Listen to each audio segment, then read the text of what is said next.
Here are 8 conversational killers you should avoid and watch out for in others. Be on the lookout for these renegades. 1. Cautionary note. Often, the worst offenders are staring back at us from the mirror. This is from the book The Fine Art of Small Talk by Deborah Fine. Number 1. The FBI agent. This is the person who fires question after question at you. What do you do for a living? Where are you from? You married? Got any kids? Lived here long? How long have you been on the job? What's your mother's maiden name? Notice that the FBI agent relentlessly assaults his captive with a barrage of questions. He leaves no opportunity for his captive to offer a confession of any kind. The captive is not allowed to expand, offer additional evidence, ask questions, or even have a glass of water. The agent would be much more successful if he asked open-ended questions requiring more extensive answers. The agent also makes the mistake of setting for 1 or 2 word answers. The FBI agent is characterised by his exceptional nervousness. Help this person out by taking control of the conversational ball. Ask him an open-ended question. Follow up, dig deeper, and use verbal listening cues. For instance, ask him to describe a typical day. Follow up with questions about what that kind of job entails and how he got into it. Become the host and attend to his comfort. This will allow you to slow down the conversation. Eventually, you'll ease into a nice rhythm, a back and forth volley with the conversational ball. Number 2. The braggot. The braggot constantly boasts about their achievements, possessions, or experiences. Their sister is the braggarita. This person tells little bits of things to people that then gets around to everyone. She will ask you if your daughter was asked to prom, only so that she can crow about her own daughter's triumph. The only hope of stopping a small talk murder orchestrated by the braggot or braggarita is to bring the conversation back to more general topics, such as current events. You can also refocus the conversation on your own life, talking about something that you are currently doing.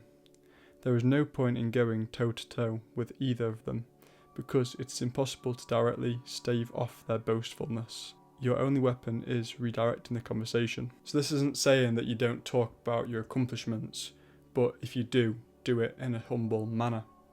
Focus on creating a balanced conversation where everyone can contribute. Number 3. The one-upper. The one-upper is someone who always feels the need to top someone else's story. They don't usually start off bragging, but they jump in whenever someone shares an experience, making the conversation all about them instead.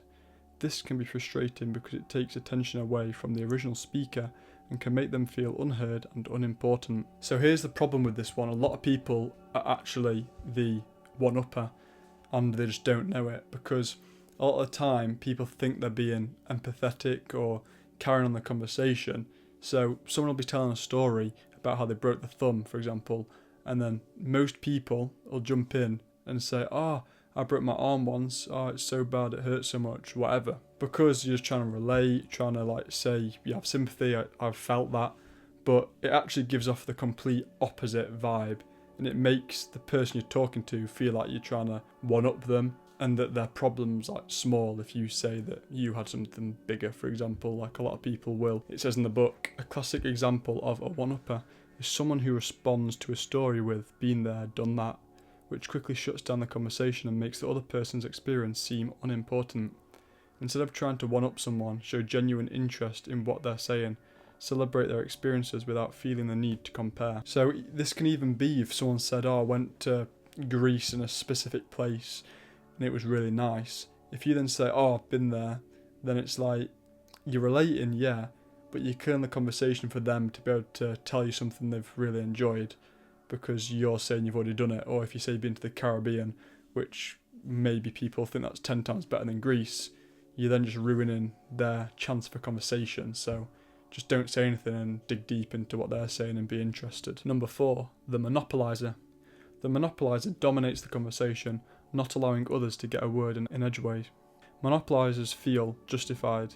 They believe they are performing a community service by keeping the conversational ball rolling. Instead of hogging the ball, the monopolizer should pass it to someone else in the group.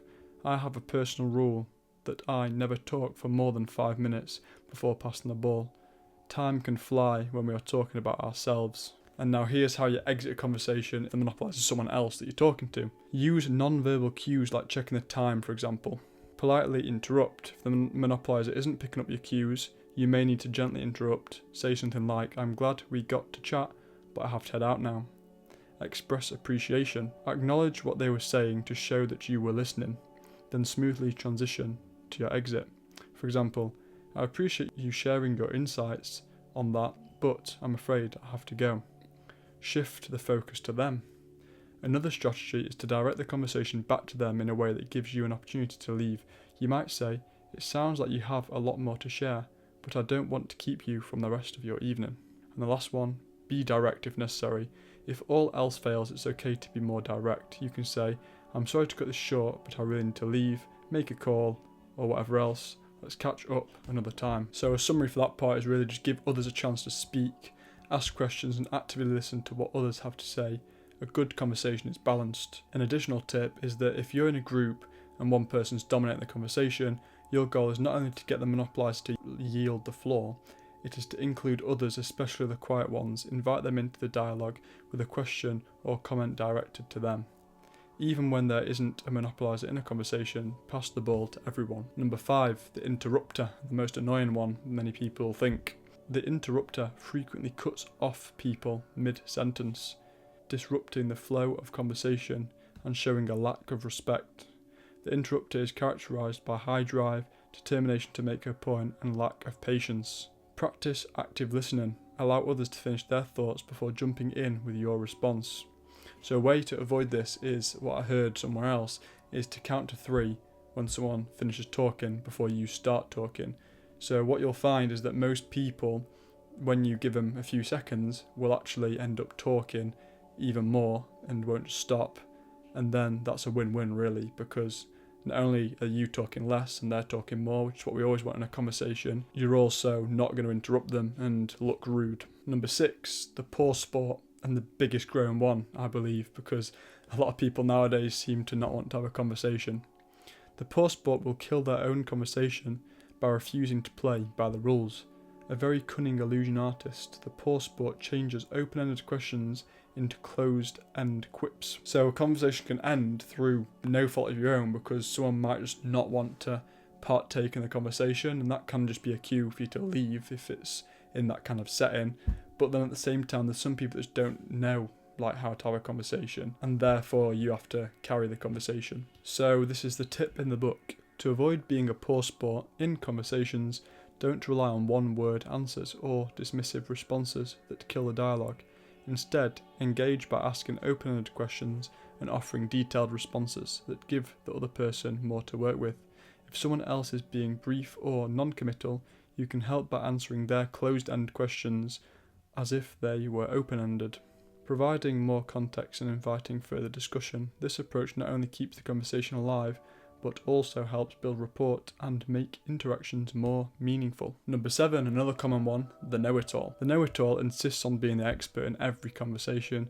They don't ask for others' advice, and others don't want to share things because they feel it will be shut down by the know-it-all, saying you're wrong or they already know that. So don't be this person yourself. At the end of saying something, say something like, "What is your opinion and what are your thoughts?" That's what it says in the book. It said in the book also that the thought leader Adam Grant states beautifully, "You are entitled to your own opinions in your head, but if you choose to express them out loud, it's your responsibility to ground them in logic and facts, explain your reasoning to others, change them when better evidence appears." Number 8, and another one that people can do by accident, the advisor. The advisor is someone who always feels compelled to offer solutions, often without being asked. While she might seem helpful, her habit of giving unsolicited advice can be intrusive and unhelpful. Instead of listening and offering empathy, the advisor jumps in with answers, often without fully understanding the problem. This behaviour, though well-intentioned, can leave the person on this receiving end feeling minimised and unheard. So the way you avoid this is only offer advice if someone asks for it, or if it's clear that it is welcomed. Otherwise, focus on listening and understanding the other person's perspective. Also, another thing you can do is you can ask if they want advice, if it's something you feel that you could give advice on. Now, I'm going to talk a bit on this because it's something I found out probably a year or so ago that's actually quite important. So I actually heard something on this to do with how men and women can clash with each other because men and women approach problems and emotions differently. For instance, it's often observed that men tend to focus on finding solutions, while women may prioritise expressing emotions and seeking empathy. This difference can sometimes lead to misunderstandings, where a woman might want to be heard and understood, and a man might instinctively try to fix the issue. Research often shows that men and women have different communication styles. Deborah Tannen, a sociolinguist, argues that men tend to focus on report talk, so sharing information and problem solving, while women often engage in rapport talk, building relationships, showing empathy. This difference in communication styles can sometimes lead to misunderstandings between genders. Another reason, biological and evolutionary perspectives. Some theories in evolution psychology suggest that these differences may have roots in our evolutionary past. Men, traditionally being hunters and providers, might have developed a more problem-solving approach, whereas women, as primary caregivers, may have evolved to be more attuned to the social and emotional needs of others. And the last factor is hormonal influences. Hormones like testosterone and estrogen can influence behaviour. Testosterone, which is higher in men, is often associated with assertiveness and decision making, while estrogen, higher in women, is linked to nurturing and social bonding behaviours. These hormonal influences might contribute to the observed differences in how men and women approach problems. So a summary for this is that when a woman has a problem, for example, instead of trying to fix it, try to listen and understand first and empathise, and then after a bit you can either ask if they want help in solving this, or they might ask for help in solving their problem. So these 8 personas that I've just read out, like the FBI agent and all of that, are examples of behaviours that can hinder effective small talk. By recognising and avoiding these crimes, you can foster better conversations and relationships. To achieve a crime-free conversation, focus on being respectful, attentive and balanced in your interactions. This will help you connect with others more effectively and leave a positive impression. Make sure to find out if you partake in any of these conversation killers and stop it ASAP. And learn to react when others kill conversations. Thank you for watching. Please like if you learnt something and subscribe to keep learning. So the playlist for all the videos I've made on this book will be on screen now. So if you want to watch any of my other videos, or if the next video on this book is out, then you can watch that now. Thank you for watching and see you in the next one.